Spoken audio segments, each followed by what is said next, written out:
Shalom, perkenalkan kami dari kelompok 5 yang beranggotakan Nina, saya sendiri, Rada Kristina, Rizka Cynthia Bella, Rema Y.R. Sanggeo, dan Riko Jordaman Kitty. Nah, kami dari kelas C dalam mata kuliah teori-teori belajar dan penerapannya dalam PAK yang diampu oleh Pak Lukas MPDK. Nah, di sini kami akan membahas mengenai materi kami yang telah kami diskusikan. Nah, teori kami ini berjudul faktor-faktor yang mempengaruhi belajar. Nah, mungkin kita sudah mengetahui sebagian dari faktor yang mempengaruhi proses belajar. Nah, jadi banyak sekali yang mempengaruhi proses dalam belajar. Namun secara umumnya dapat digolongkan menjadi dua, yaitu faktor internal dan faktor eksternal. Nah, faktor internal ini merupakan faktor yang ada dalam diri individu. Misalnya seperti faktor jasmaniah dan faktor kesehatan. Nah, kemudian untuk faktor eksternalnya, faktor ini merupakan faktor yang berasal dari luar individu. Misalnya seperti faktor keluarga, faktor sekolah, dan faktor masyarakat. Kemudian materi selanjutnya akan dijelaskan oleh teman saya. Perkenalkan, nama saya Rizka Cynthia Bella dan saya ingin melanjutkan penjelasan dari Nina, yaitu tentang faktor internal. Faktor jasmani terbagi menjadi dua, yaitu yang pertama atau A, faktor kesehatan. Sehat berarti dalam keadaan baik segenap badan beserta bagian-bagiannya, atau bebas dari penyakit. Dan cara agar menjaga kesehatan seperti olahraga teratur, mengkonsumsi makanan-makanan bergizi. Dan yang kedua atau B, faktor cacat tubuh, sesuatu yang menyebabkan kurang baik atau kurang sempurna mengenai tubuh atau badan. Misalkan bila terkena matahari dia langsung demam, itulah faktor cacat tubuh. Dia mudah terserang penyakit.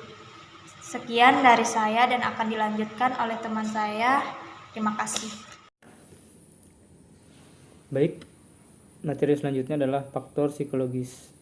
Faktor psikologis terbagi menjadi 7 bagian, yaitu inteligensi.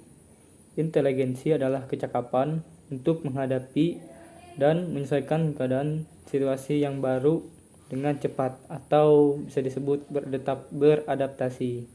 Terus perhatian. Perhatian adalah keaktifan jiwa yang dipertinggi.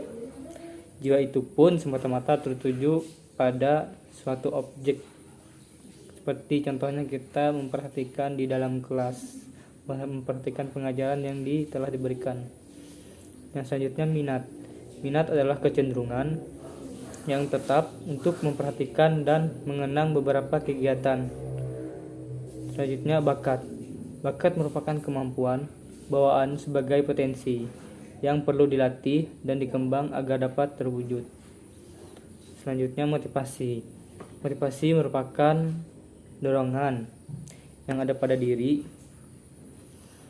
anak untuk melakukan sesuatu tindakan, semacam dorongan dari dosen atau guru kepada murid atau mahasiswanya agar mereka dapat melakukan suatu tindakan.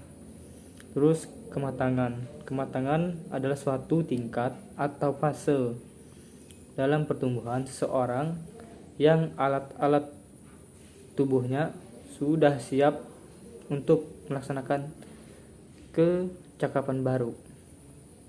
Terus kesiapan. Kesiapan adalah kesediaan untuk memberi respon atau berinteraksi.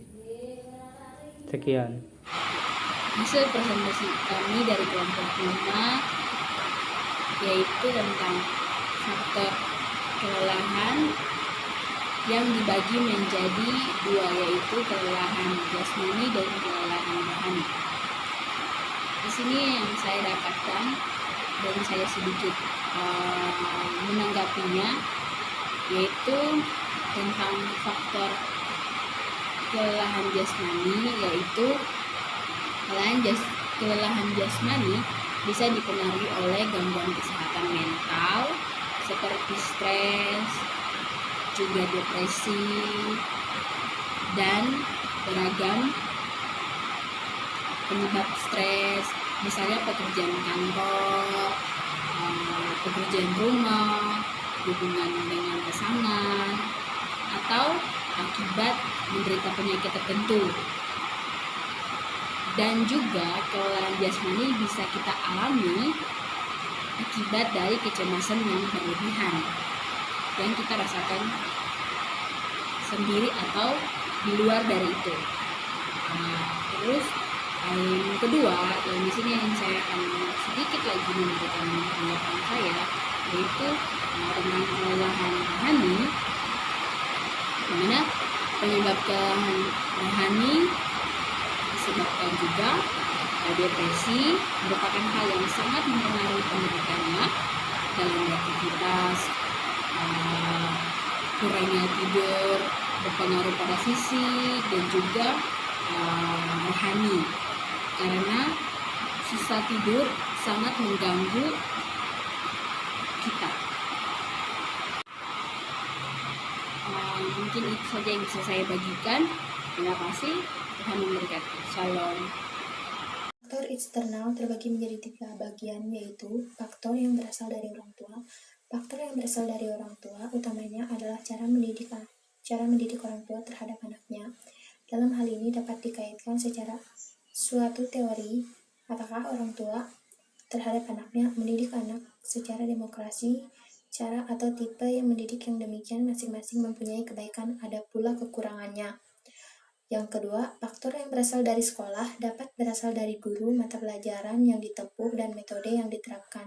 Faktor guru banyak menjadi penyebab kegagalan belajar anak, yaitu menyangkut kepribadian guru, kemampuan mengajarnya.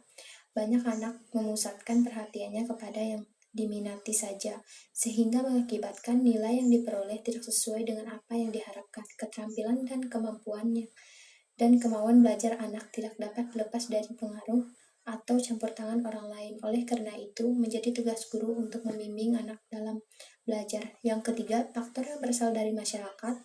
Anak tidak lepas dari kehidupan masyarakat. Faktor masyarakat bahkan sangat kuat pengaruhnya terhadap pendidikan anak. Pengaruh masyarakat bahkan sulit dikendalikan, mendukung atau tidak mendukungnya perkembangan anak.